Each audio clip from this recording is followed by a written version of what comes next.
अक्सर जब हम आपस में बातचीत करते हैं तो हम कहते हैं ना कि उसका एटीट्यूड अच्छा नहीं है, इसका एटीट्यूड अच्छा नहीं है, उसका तो एटीट्यूड बहुत अच्छा है। तो अब क्वेश्चन आता है कि आखिर में ये एटीट्यूड, ये अभिवृत्ति होती क्या है। और साथ ही साथ हम बात करेंगे कि एटीट्यूड क्या है, तो एटीट्यूड टेस्ट क्या होता है, और इस टेस्ट के थ्रू क्या एसेस किया जाता है, क्या मेजर किया जाता है। तो वीडियो को आखिर तक देखिए और लास्ट में जरूर बताइएगा कि वीडियो कैसा लगा। तो वीडियो को हम शुरू करते हैं। और सबसे पहले हम बात करेंगे कि इस वीडियो में हम कौन कौन से पॉइंट्स कवर करने वाले हैं। तो देखिए, इस वीडियो में सबसे पहले हम बात करेंगे एटीट्यूड की, अभिवृत्ति की। फिर हम एटीट्यूड टेस्ट की बात करेंगे। फिर हम बात करेंगे पर्पज ऑफ एटीट्यूड टेस्ट की, एटीट्यूड टेस्ट का पर्पज या ऑब्जेक्टिव क्या है। फिर हम इसके टाइप्स की बात करेंगे, एटीट्यूड जो स्केल्स हैं उसके क्या टाइप्स हैं। और लास्ट में हम इसकी नीड की बात करेंगे। तो इस वीडियो में हमें 5 पॉइंट्स कवर करने वाले हैं, तो पूरा देखिए वीडियो ताकि आपको ये सारे पॉइंट समझ में आ सके। तो सबसे पहले हम बात करेंगे एटीट्यूड की, अभिवृत्ति की। जैसा मैंने आपको बताया कि अक्सर जब हम आपस में बातचीत करते हैं तो हम अक्सर कहते हैं यार उसका एटीट्यूड बहुत खराब है, उसका एटीट्यूड बहुत अच्छा है। तो आखिर में ये एटीट्यूड, ये अभिवृत्ति होती क्या है। Attitude is a person's reaction to an object, situation और सब्जेक्ट की अभिवृत्ति क्या है, किसी वस्तु, स्थिति अथवा विषय पर किसी व्यक्ति की प्रतिक्रिया है। ठीक है। कभी हम लाइफ में कुछ सिचुएशन ऐसी आती हैं कि हम बहुत ज़्यादा खुश हो जाते हैं, कभी ऐसा होता है कि हम बहुत ज़्यादा गुस्सा हो जाते हैं, कभी इस तरह की सिचुएशन आती है कि हमारे फेस पे कोई एक्सप्रेशन आता ही नहीं। हम किसी इंसान को देखते हैं तो बहुत खुश हो जाते हैं, किसी इंसान को देख के हमें बहुत गुस्सा आने लगता है। तो जब फिर से ये बात आती है ना कि एटीट्यूड क्या है, तो इसलिए कहा गया है कि attitude is a person's reaction, कि किसी भी पर्सन का, ठीक है, किसी भी व्यक्ति का रिएक्शन है, प्रतिक्रिया है। कब ये रिएक्शन या प्रतिक्रिया कब होती है, जब हम किसी चीज को देखते हैं, जब हमारी लाइफ में कोई सिचुएशन आती है, ठीक है, जब हम किसी से बातचीत करते हैं, जब हमसे कोई बातचीत करता है। तो attitude is a person's reaction to an object, situation और सब्जेक्ट की अभिवृत्ति, किसी वस्तु, स्थिति अथवा विषय पर किसी व्यक्ति की प्रतिक्रिया है। इसी से तो हम अंदाजा लगाते हैं कि उसका एटीट्यूड अच्छा नहीं है, उसका एटीट्यूड बहुत अच्छा है, वो बहुत अच्छे से बात करता है, वो तो बिल्कुल अच्छे से बात नहीं करता। दिस रिएक्शन में भी पॉजिटिव और नेगेटिव की ये प्रतिक्रिया जो है, इंसान के अंदर जो ये प्रतिक्रिया है, जो किसी वस्तु को देखकर उसको आती है, किसी सिचुएशन में आती है, किसी व्यक्ति से मिलकर आती है, ये जो रिएक्शन की बात करें ना, ये सकारात्मक भी हो सकती है, नकारात्मक भी हो सकती है, नेगेटिव भी हो सकती है, पॉजिटिव भी हो सकती है। जिसका हम देखते हैं ना कि जो इंसान हर सिचुएशन में काफ़ी पॉजिटिव रहता है तो हम कहते हैं यार ये तो इंसान बहुत अच्छा है, इसका एटीट्यूड तो बहुत अच्छा है। और जो इंसान अक्सर जल्लाया रहता है और ना ठीक से बात करता है, ठीक है, ना ठीक से किसी से बोलता है, ना मिलता है, ना कोई अच्छा रिएक्शन देता है, तो हम अक्सर कहते हैं यार इसका एटीट्यूड तो बहुत नेगेटिव है, इसका एटीट्यूड बहुत खराब है। तो एटीट्यूड क्या है, दिस रिएक्शन में भी पॉजिटिव और नेगेटिव की रिएक्शन जो है सकारात्मक भी हो सकता है, नकारात्मक भी हो सकता है। It can not be observe directly, इसे सीधे देखा नहीं जा सकता। तो क्या एटीट्यूड सीधे देखा नहीं जा सकता? अगर नहीं देखा जा सकता तो पता क्या चलता है। It can be known from the verbal और non verbal behaviour of the person, की सामने वाला इंसान, ठीक है, चाहे उसके हम फेशियल एक्सप्रेशन की बात करें, ठीक है, चाहे हम उसके वर्बल बिहेवियर की बात करें, मतलब जब वो बोलता है, जब वो रिएक्शन देता है, उसके जो एक्सप्रेशन है, उसी से तो हम कहते हैं ना कि सामने वाले का जो एटीट्यूड कैसा है।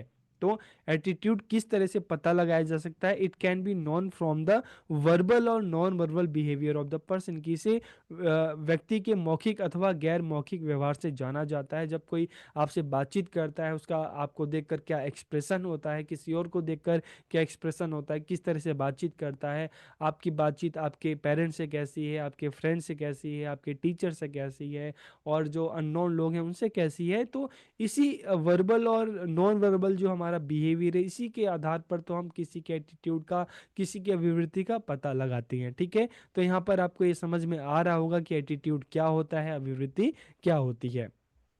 तो जब एटीट्यूड आपको समझ में आ गया तो अब बात करेंगे हम एटीट्यूड टेस्ट की, अभिवृत्ति परीक्षण की, कि जो हमारा ये रिएक्शन है, ठीक है, हमारी जो प्रतिक्रिया है, अब इसको किस तरह से मेजर किया जाए, उसको मेजर करने के लिए जो टूल होती है, जो टेक्निक होती है, उसी को तो हम क्या कहते हैं, एटीट्यूड टेस्ट, जिसके माध्यम से किसी भी व्यक्ति का, किसी भी स्टूडेंट के एटीट्यूड का पता लगाया जाता है, उसका परीक्षण किया जाता है। Attitude tests are used to measure the reaction of a person to a subject or situation, कि किसी विषय या स्थिति पर किसी व्यक्ति की प्रतिक्रियाओं को मापने के लिए अभिवृत्ति परीक्षण का उपयोग किया जाता है। तो अभिवृत्ति परीक्षण जो है, एटीट्यूड टेस्ट जो है, इसके माध्यम से, इसके द्वारा किसी भी कोई भी पर्सन है, कोई भी स्टूडेंट है, उसका जो एटीट्यूड है उसको मेजर किया जाता है, उसको मापा जाता है। और इस बारे में थर्स्टन क्या कहते हैं? थर्स्टन कहते हैं कि attitude denote the sum total of a man's inclinations and feeling, prejudice, ideas, fears and beliefs about any specific object, कि अभिवृत्ति किसी व्यक्ति की किसी विशिष्ट वस्तु के प्रति प्रवृत्तियों और भावनाओं, पूर्वाग्रह, विचार, भय और विश्वासों के समग्र योग को दर्शाती है। ठीक है, तो थर्स्टन ने भी सेम यही बात की है कि जब हम किसी सब्जेक्ट को देखते हैं, किसी इंसान को देखते हैं, किसी ऑब्जेक्ट को देखते हैं, हम किसी सिचुएशन में फंसते हैं, ठीक है, तो उसके बाद जो हमारी जो अपनी प्रतिक्रियाएं होती हैं, हमारा जो रिएक्शन होता है, तो उसी से तो हमें किसी के एटीट्यूड का पता चलता है। ठीक है, कि वो किस तरह का है, उसकी अभिवृत्ति का हमें पता चलता है। ठीक है, this gives us insight into how much we like और डिसलाइक वेरियस थिंग, कि इससे ज्ञात होता है, देखिए, एटीट्यूड टेस्ट से पता चलता है कि हम विभिन्न चीज़ों को कितना पसंद करते हैं, कितना नापसंद करते हैं, हमें क्या चीज़ें पसंद है, कौन सी चीज़ें पसंद है, किस तरह के लोग पसंद है, किस तरह के लोग नहीं पसंद है, हमें किस तरह से बात करना पसंद है, किस तरह से बात करना नहीं पसंद है। ठीक है, हमें किस तरह की आवाज़ अच्छी लगती है, किस तरह की आवाज़ अच्छी नहीं लगती, किन लोगों के लिए, किन चीज़ों के लिए हमारे जो रिएक्शन जो होती है वो पॉजिटिव है, किसके लिए पॉजिटिव नहीं है। तो it reflects our evaluation and attitude toward different types of object, events, person and situation, कि ये विभिन्न प्रकार की वस्तुओं, घटनाओं, व्यक्तियों और स्थितियों के प्रति हमारे मूल्यांकन और प्रदर्शन को दर्शाता है। तो एटीट्यूड टेस्ट में ही तो ये मेजर किया जाता है। ठीक है, इस बात का परीक्षण किया जाता है, पता लगाया जाता है कि लाइफ में जो अलग अलग सिचुएशन आती हैं, ठीक है, अलग अलग लोग मिलते हैं, बातचीत होती है, तो उन अलग अलग सिचुएशन में किसी इंडिविजुअल का, किसी स्टूडेंट का क्या रिएक्शन होता है, उसी के आधार पर उसकी एटीट्यूड का, उसकी अभिवृत्ति का पता लगाया जाता है। अब हम बात करते हैं पर्पज ऑफ एटीट्यूड टेस्ट की, अभिवृत्ति परीक्षण का क्या उद्देश्य है, क्या पर्पज है इसका? To find out the attitude of child through various test, की विभिन्न परीक्षणों के माध्यम से बच्चे की प्रवृत्ति का पता लगाना, चाहे हम ऑब्जर्वेशन की बात करें, चाहे हम इंटरव्यू की बात करें। ठीक है, वो इंटरव्यू बच्चे के साथ भी हो सकता है, उसके जो उसको जानने वाले हैं उनके साथ भी हो सकता है।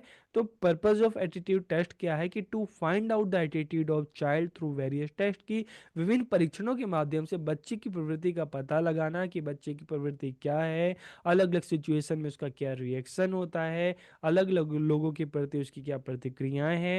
To develop positive attitude in the child, ठीक है, कि बच्चे में सकारात्मक प्रवृत्तियां विकसित करना, कि जब मान लो एटीट्यूड टेस्ट के माध्यम से ये चीज़ पता चली कि बच्चे का एटीट्यूड कैसा है, मान लो सकारात्मक है या बहुत ज़्यादा नकारात्मक है, और अगर नकारात्मक है तो बच्चे में जो पॉजिटिव एटीट्यूड है उसको डेवलप करना, उसका विकास करना, ताकि उसके अंदर की जो नेगेटिविटी है उसको कम किया जा सके। और इसके साथ ही साथ to provide educational and vocational guidance to the child according to his her attitude, कि बच्चे की प्रवृत्ति के अनुसार, ठीक है, उसकी प्रवृत्ति के अनुसार ही उसे शैक्षिक और व्यावसायिक मार्गदर्शन प्रदान करना, ताकि बच्चा लाइफ में आगे बढ़ सके, और उसकी जो प्रवृत्ति है, उसका जो एटीट्यूड है, उस हिसाब से बच्चा अपनी फील्ड में, ठीक है, आगे बढ़ सके, और जो कामयाबी है उसको प्राप्त कर सके। इसके अलावा to determine the attitude that will lead to a better development of the child, की उन प्रवृत्तियों का निर्धारण करना जिनसे बच्चे का बेहतर विकास हो सके। ठीक है, तो देखिए, एटीट्यूड जो टेस्ट है, इसका पर्पस क्या है? बच्चे के एटीट्यूड का पता लगाना, और उसके जो एटीट्यूड में जो नेगेटिविटी है उसको दूर करना। ठीक है, साथ ही साथ उसको एटीट्यूड के अनुसार उसको एजुकेशनल वोकेशनल गाइडेंस प्रदान करना, ताकि वो आगे बढ़ सके, ठीक है, उसका एक बेहतर विकास हो सके। अब हम बात करते हैं टाइप्स ऑफ एटीट्यूड स्केल्स की अभिवृत्ति पैमाने के प्रकार। Summative rating method develop by Likert, की लिकर्ट के द्वारा जो सारांशित रेटिंग विधि जो विकसित की गई, ठीक है। इसके अलावा थर्स्टन एंड चावे की बात करते हैं तो इक्वल अपीयरिंग इंटरवल्स और error choice technique, free response technique, diaries, autobiographic. तो देखिए ये क्या है एटीट्यूड स्केल की, बच्चे के एटीट्यूड को मापने के लिए, ठीक है। चाहे हम लिकर्ट की बात करते हैं तो उन्होंने समेटिव रेटिंग मेथड डेवलप किया। थर्स्टन और चावे की बात करते हैं तो इन्होंने इक्वल अपीयरिंग इंटरवल जो मेथड है डेवलप किया ताकि बच्चे के एटीट्यूड का पता लगाया जा सके। इसके अलावा और मेथड की अगर हम बात करें तो एरर चॉइस टेक्निक है, फ्री रिस्पॉन्स टेक्निक है, डायरीज जो है, ऑटोबायोग्राफी है। इन सब के माध्यम से है जो बच्चे के जो एटीट्यूड है उसका पता लगाया जाता सकता है, उसको मेजर किया जा सकता है। और इनमें भी अगर हम बात करें, ठीक है, तो इनमें जब हम अगर लिकर्ट की बात करते हैं, ठीक है, एग्जांपल के लिए अगर इनका हम देखें, summative rating method developed by Likert, की लिकर्ट द्वारा विकसित सारांशिक रेटिंग विधि की अगर हम बात करते हैं तो this method obtain item scores by assigning 5 4 3 2 1, ठीक है। जैसे रेटिंग स्केल हम देखते हैं ना, तो उसी तरीके से एक स्केल है जिसमें 5 4 3 2 1 अलग अलग नंबर्स दिए गए हैं। और सबसे पहले अगर हम बात करें, अगर किसी भी सिचुएशन के लिए, ठीक है, कोई भी सिचुएशन है उसके रिगार्डिंग और बच्चे स्ट्रोंगली एग्री है, ठीक है, पूर्णतः सहमत है, तो उसके लिए 5, ठीक है। और अगर सिर्फ एग्री है तो 4, अनडिसाइडेड है कि मतलब उस सिचुएशन में कोई डिसाइड ही नहीं कर पा रहा तो उसके लिए 3, डिसएग्री है तो 2, और अगर स्ट्रांगली डिसएग्री है तो 1। तो इस तरह से अलग अलग स्केल है, ठीक है। तो इन स्केल के आधार पर जो बच्चे का एटीट्यूड है उसको मेजर किया जा सकता है कि अलग अलग सिचुएशन में बच्चे की क्या प्रतिक्रियाएं हैं, ठीक है। अब हम बात करते हैं नीड फॉर एटीट्यूड टेस्ट की अभिवृत्ति परीक्षण की आवश्यकता क्यों है। To identify the attitude related problem of the individual, की व्यक्ति की अभिवृत्ति संबंधित समस्या की पहचान करना। बहुत सारे लोगों की एटीट्यूड से रिलेटेड प्रॉब्लम होती है, तभी तो हम देखते हैं ना, कुछ लोग ऐसे होते हैं जिनकी इस तरह की प्रॉब्लम होती है तो ना उनका कोई फ्रेंड सर्कल रहता है, ना उनसे कोई जल्दी से बातचीत करना चाहता है, ना उनसे कोई मिलना चाहता है। क्लास में भी अक्सर इस तरह के हम बच्चे देखते हैं जो काफ़ी अलग थलग पड़ जाते हैं, ठीक है। तो इस तरह से हम देखें तो एटीट्यूड टेस्ट के द्वारा बच्चे की, किसी इंडिविजुअल की इस तरह की अगर कोई प्रॉब्लम है तो उसको पहचान करना, उसको आइडेंटिफाई करना। और जब उस प्रॉब्लम की पहचान हो जाती है, उसके क्या कारण है, जब उसका पहचान हो जाती है तो फिर उस जो भी प्रॉब्लम है उसको दूर करने का प्रयास करना। और इसके अलावा to reduce the negative reaction, की नकारात्मक प्रतिक्रियाओं को कम करना, और जो पॉजिटिविटी है उसको बच्चे में डेवलप करना ताकि उसका जो एटीट्यूड है उसमें पॉजिटिविटी आ सके और जो नेगेटिविटी है वो खत्म हो सके। इसके अलावा to develop the desirable attitude, की वांछनीय अभिवृत्तियों का विकास करना, मतलब बच्चे में जो गलत आदतें हैं उसको हटाकर उसकी जगह अच्छी आदतों का विकास करना, गुड हैबिट जो है डेवलप करना। और providing guidance to the child according to his nature, की बच्चे की प्रवृत्ति के अनुसार ही उसे उचित मार्गदर्शन प्रदान करना ताकि लाइफ में जो भी उसके प्रॉब्लम्स आए, ठीक है, बच्चा उसका सामना करके बच्चा आगे बढ़ सके, ठीक है। तो आपको इस समझ में आ गया होगा कि एटीट्यूड क्या है और एटीट्यूड टेस्ट क्या है। इसके थ्रू किस तरह से बच्चे के एटीट्यूड का, उसकी जो रिएक्शन है अलग अलग सिचुएशन को लेकर, अलग अलग सब्जेक्ट को लेकर, उसका सब्जेक्ट मतलब पर्सन, ठीक है, तो उसका जो रिएक्शन है उसका पता लगाया जा सकता है। उसके एटीट्यूड की क्या नेगेटिविटी है, क्या पॉजिटिविटी है, ठीक है। अगर नेगेटिविटी है तो उसका पता लगा के उसको दूर किया जाता है ताकि बच्चे को एक अच्छी गाइडेंस देकर बच्चे को आगे बढ़ाया जा सके। तो वीडियो आपको कैसा लगा कमेंट करके जरूर बताइए। आप सबका बहुत बहुत धन्यवाद।